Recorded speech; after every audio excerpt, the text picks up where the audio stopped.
Welcome back. The run in gold continuing today. Gold prices hit a record high in trading earlier today after climbing $4 an ounce. Take a look at the chart there at 1,044 and change. For the year, gold is up 18%, but legendary commodities investor Jim Rogers says he's holding off on adding any more to his position right now. With his take on the run in gold and other commodities, Jim Rogers joins us right now, chairman of Rogers Holding. Jim, always great to have you on the program. I am delighted. Back from Singapore, traveling around. How are things in Asia these days? Terrific. Much better than in the West, that's for sure. They've got a lot of assets. A lot of assets, and increasingly your call on resources has been just so to a T.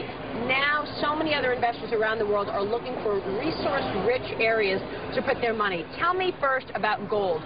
You wouldn't add to your position right now. Do you want to sell at these levels? No.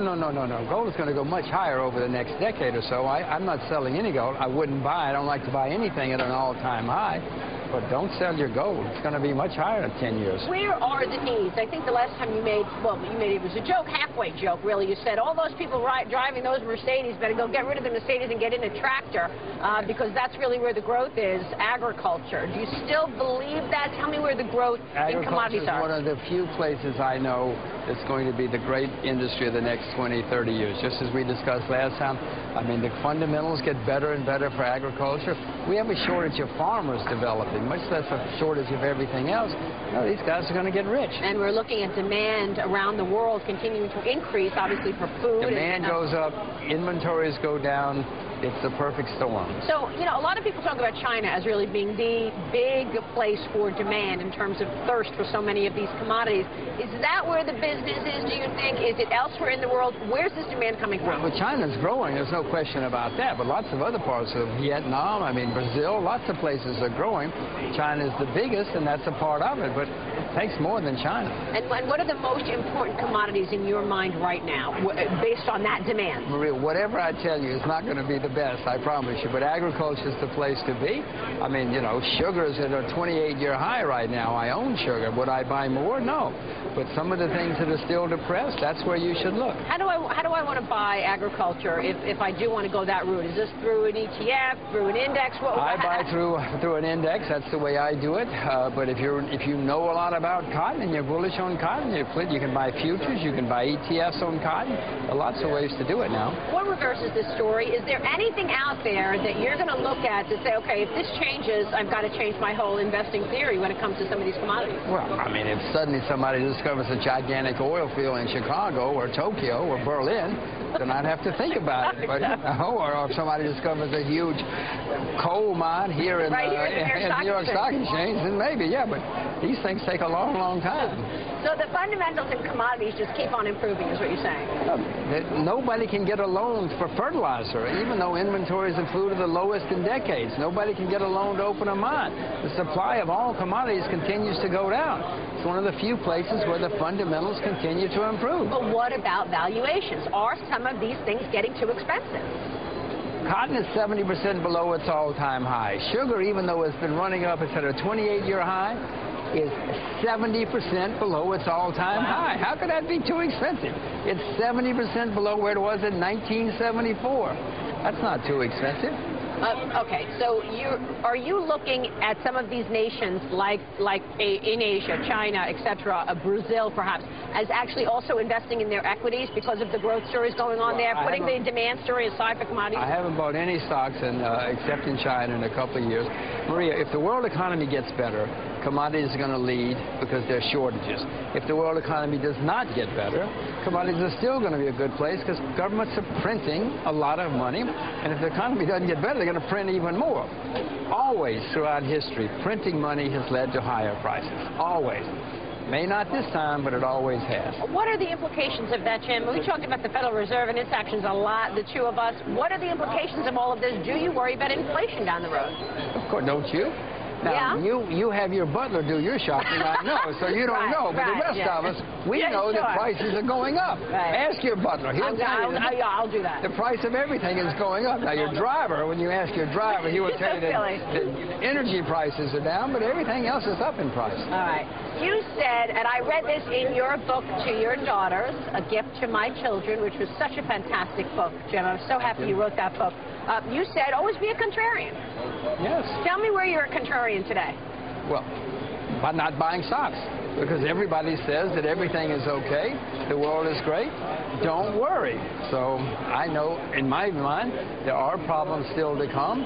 I know inflation's coming. If you ask Mr. Bernanke and everybody else in the world, they'll tell you there is no inflation. I know inflation's coming back. So most of the things I think, most people never like to think what I think. How is the Fed going to handle this so-called exit strategy that everybody's talking about?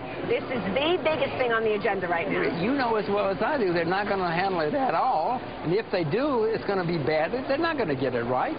I mean, the Australians just raised interest rates. Do you think the Federal Reserve is going to raise? Oh. How do you raise rates when unemployment is close to 10%? Well, because you're going to have inflation. You're going to have a serious problem. And so if you you're think they should raise rates even if unemployment is above 10%? No, of course they should. Because, look, the short-term pain is one thing. The long-term pain is going to be disastrous for you, me, and everybody watching your show. They need to start thinking ahead. They never have thought ahead. That's why we're in this predicament. If they don't do it, look, if they just raise interest rates by even 0.5%, that's not going to have much effect on unemployment, I assure you. They've got to start anticipating what's coming. Will they? Of course they won't. I mean, so what does that mean? If they don't, then what happens then? What kind of implications does that have if they get this wrong?